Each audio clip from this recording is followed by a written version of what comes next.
Messe de la Toussaint. Toutes les feuilles étaient-elles tombées des arbres cette nuit?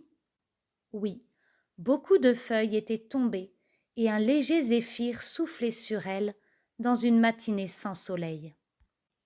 Les enfants, à demi habillés, coururent aux fenêtres. Oh, comme tout est nouveau ici, différent et beau, pensait chaque enfant. La mère entra dans la chambre des fillettes. Pressons-nous, mes chéris, disait-elle avec un sourire. Et elle aida la petite Josée, qui était en retard dans sa toilette. Les enfants furent bientôt prêts à sortir et entourèrent leur mère, leur petite maman. Ils la voyaient toujours à leur côté, ses mains protégées et ses paroles fortifiées. La mère était si unie à eux que seulement beaucoup plus tard dans la vie, lorsqu'ils auraient quitté la maison, ils la verraient dans la lumière de l'amour. On ne réfléchissait pas maintenant à ceci. On se pressait pour aller à la messe. Ce petit monde était simplement heureux de sortir avec maman. Les fillettes allaient devant, José au milieu de Jeanne et de Thérèse. Les garçons, Bernard et François, se tenaient de chaque côté de leur mère. Les enfants n'osaient jamais questionner maman sur l'absence de leur père aux offices. Les passants se retournaient lorsqu'ils rencontraient cette mère jeune encore, d'une allure élégante, avec 5 enfants qui tenaient chacun un petit paroissien dans la main.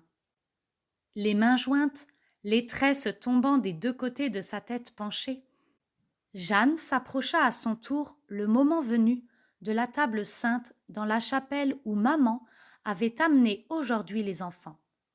La chapelle était remplie de fidèles qui se pressaient à la table de communion.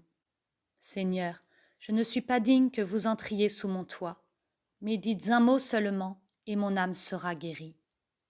Jeanne pencha davantage la tête, et soudain lui revint en mémoire le souvenir de celui auquel elle n'avait pas encore pensé depuis le matin, Michel, le petit malade.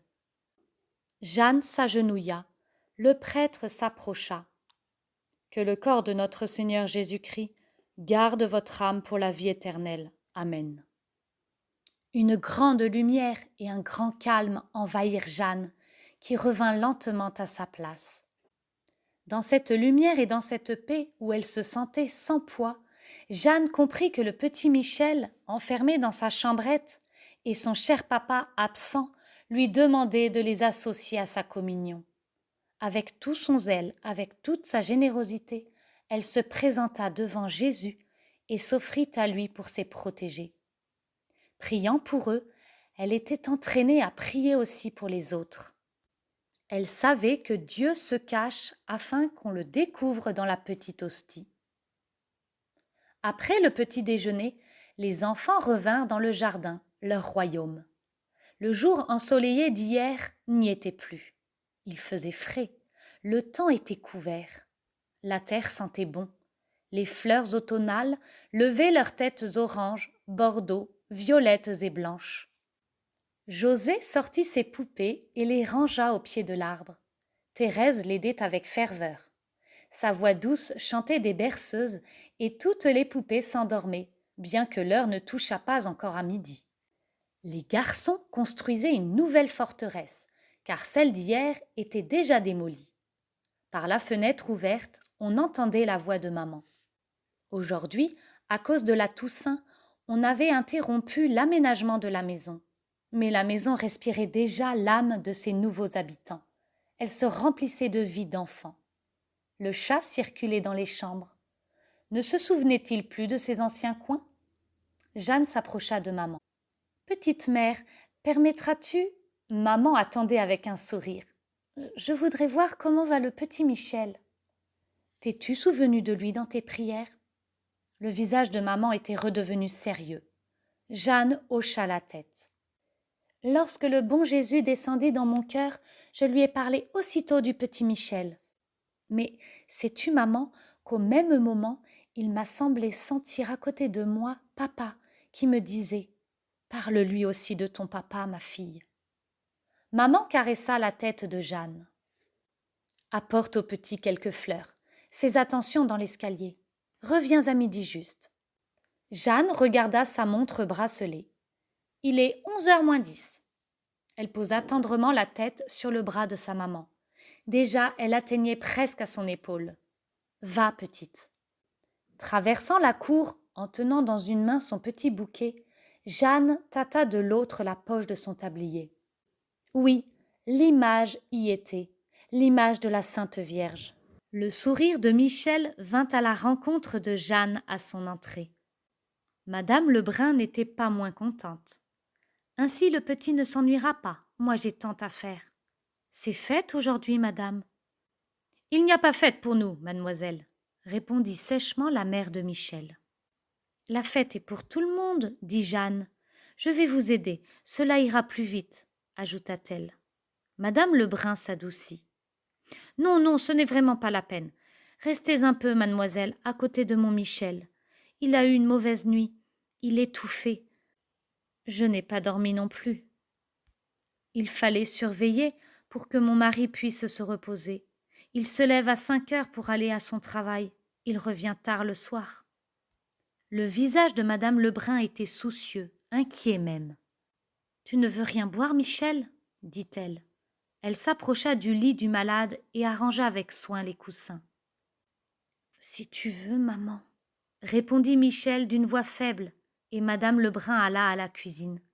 Jeanne s'approcha de la petite table placée à côté du lit et y déposa les fleurs dans un verre d'eau. Puis elle posa l'image à côté du malade. « Michel, je t'apporte notre mère du ciel. » La poitrine du malade s'élevait et retombait. Sa voix était saccadée. « Le ciel? Qu'est-ce que c'est ?» Jeanne répondit d'un seul trait. « Le ciel, c'est l'endroit où on est toujours heureux. »« Qui est au ciel ?» demanda Michel sans le moindre mouvement, attendant la réponse. « Au ciel, il y a tous les saints et tous les anges autour du bon Dieu. N'es-tu jamais allé au catéchisme ?» La porte s'ouvrit et madame Lebrun reparut. « Non, répondit-elle pour son fils, je ne l'y ai jamais envoyé. Enfant, il n'a pas été baptisé. »« Et maintenant, madame ?» dit Jeanne en retenant son émotion. « Maintenant ? Il est trop vieux, mademoiselle. » Pendant le déjeuner, maman, étonnée, regardait Jeanne. N'aimait-elle pas le dessert aujourd'hui ? Non, Jeanne n'avait rien contre le dessert, mais son petit cœur avait des soucis. Papa semblait oublier la visite chez le petit malade. Après le déjeuner, Jeanne mit tout son effort à ne pas le lui rappeler. Les papas sont-ils toujours occupés à lire après les repas ? Ainsi s'écoula le temps jusqu'à 3h. Alors papa ferma son livre et sortit sa montre.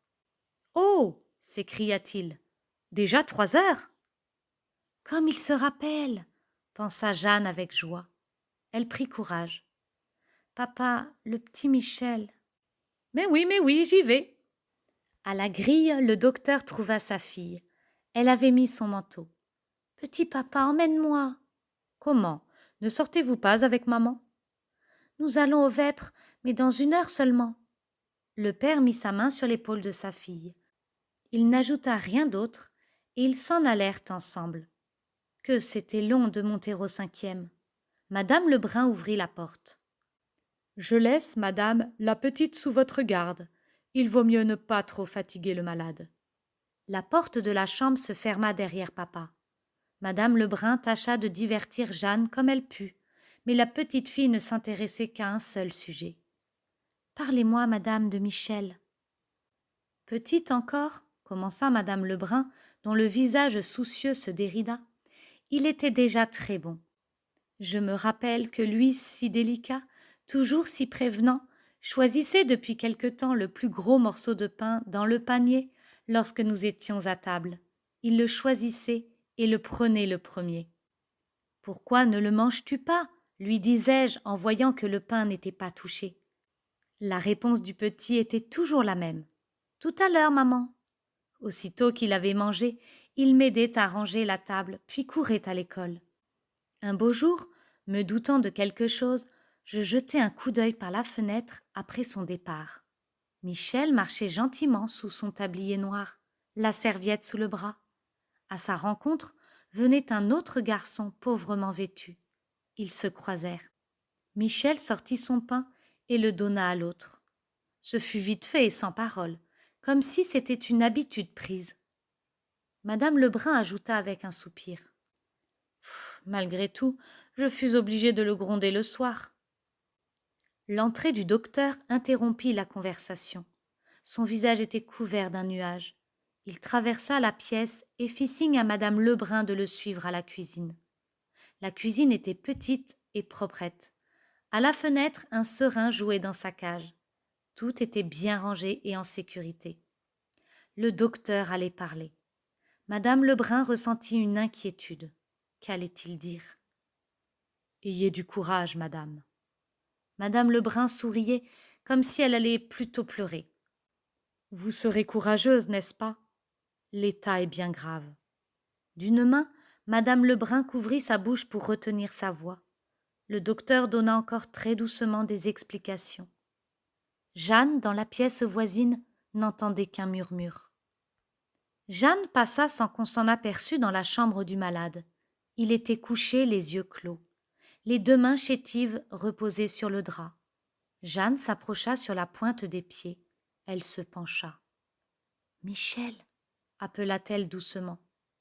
Michel sourit, mais n'ouvrit pas les yeux. « Bientôt tu seras au paradis, si tu reçois le baptême, » continua Jeanne. Michel souriait toujours et restait sans mouvement. Lorsque Jeanne revint de la visite avec papa, maman l'attendait déjà. La chapelle dans laquelle les enfants se retrouvèrent avec leur mère embrassait au milieu l'autel, tout couvert de fleurs blanches et dans l'éclat des cierges. Du haut de la galerie tombaient les sons suaves de l'orgue. Jeanne priait. La prière est une confusion du cœur humain avec le cœur de Dieu. Elle intercédait surtout pour que son petit ami guérisse et pour que son petit papa recouvre la foi. Avec confiance, Jeanne s'adressa pendant l'office à tous les saints du ciel comme aux amis les plus chers. Elle leur présenta encore une fois son petit malade qui n'avait pas la grâce du baptême et son papa bien portant qui l'avait négligé. Elle le faisait comme elle le pouvait. C'était le moment où le prêtre à l'autel changeait la chape blanche contre la chape noire, passant des vêpres de la Toussaint aux vêpres des morts. Le cœur de Jeanne aussi se prêta à ce changement. Au lieu de demander l'intercession des saints du ciel, elle se mit à intercéder elle-même en faveur des saints du purgatoire. Elle augmentait par là même sa prière pour papa et Michel. On sortait déjà de la chapelle. Maman fit signe aux enfants, mais Jeanne demeurait encore plongée dans la douceur du ciel et dans l'espérance du purgatoire. La nuit commençait déjà de tomber lorsque la mère revint avec les enfants à la maison. Ils longèrent les rues, traversèrent le pont sous lequel coulait le fleuve que le vent froissait. Les grands arbres levaient les branches et secouaient leurs dernières feuilles. Au loin, on voyait un autre pont, et plus loin encore un troisième. La mère s'arrêtait à la traversée des rues. L'agent levait sa baguette. Le mouvement était suspendu quelques secondes. Maman passait avec ses 5 enfants. On était impressionné par cette fête étrange, où la mort est célébrée comme un jour anniversaire d'une naissance, d'une nouvelle naissance au ciel. Tous s'apprêtaient aux félicitations. Le monde entier préparait les couronnes et les bouquets de chrysanthèmes, de dahlias. Les autobus étaient au complet au retour des cimetières. Une gravité couvrait la terre, un moment de recueillement. Cette gravité et ce recueillement passaient dans le cœur des enfants. Lorsqu'ils franchirent la porte de leur nouvelle maison, ils trouvèrent tout naturel d'habiter là et non ailleurs. Les enfants s'attardaient avant d'entrer à l'intérieur. Ils regardaient leur jardin dans le crépuscule. Jeanne appela ses frères et sœurs et les réunit derrière la maison. Ils l'entourèrent. Elle était la plus grande. Elle leva sa main. « Il y a des nouvelles. Le petit Michel va mal. »« Oh, ne guérira-t-il pas ?» demandèrent en même temps les fillettes. « Cela dépend du bon Dieu et de notre générosité, » répondit Jeanne. « Il faut dire un chapelet de nouveau ?» s'inquiéta Bernard. Non, cette fois-ci, chacun fera ce qu'il jugera bon lui-même de faire. Il faut aider Michel. Les enfants se serrèrent autour de Jeanne, autour du chef de leur assemblée. Oui, il faut l'aider, s'exclama Thérèse. Moi, la petite paresseuse, comme maman m'appelle souvent, je propose de me lever demain de bonne heure et de faire toute seule ma chambre. Et moi, la petite gourmande, je veux me priver aujourd'hui du bon dessert. José avait compris l'appel de son petit cœur. Les garçons devaient-ils rester en arrière? Écoute, François, on ne se disputera plus au jeu, proposa Bernard. Jeanne rayonnait de joie. Merci, disait-elle, comme si ce présent était fait à elle. Et moi je tâcherai de plus en plus d'être patiente. Maman appela les enfants par la fenêtre. À l'intérieur, on alluma les lampes et les enfants entourèrent la table. 6 heures approchaient. Papa revint fatigué, mais comme toujours, trouva pour chacun un mot aimable. On sonna à la porte. Jeanne courut ouvrir. Sur le seuil se tenait madame Lebrun.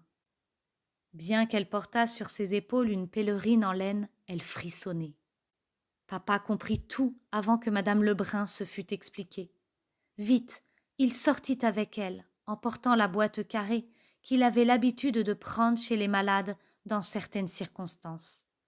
La porte n'était pas encore refermée derrière lui que Jeanne demanda à maman la permission de sortir aussi. Il faisait noir et frais. Papa entendit derrière lui les pas de sa fille. Sans dire un mot, il la prit par la main. Ils se mirent à gravir l'escalier. Madame Lebrun marchait la première. La clé grinça dans la serrure et ils entrèrent.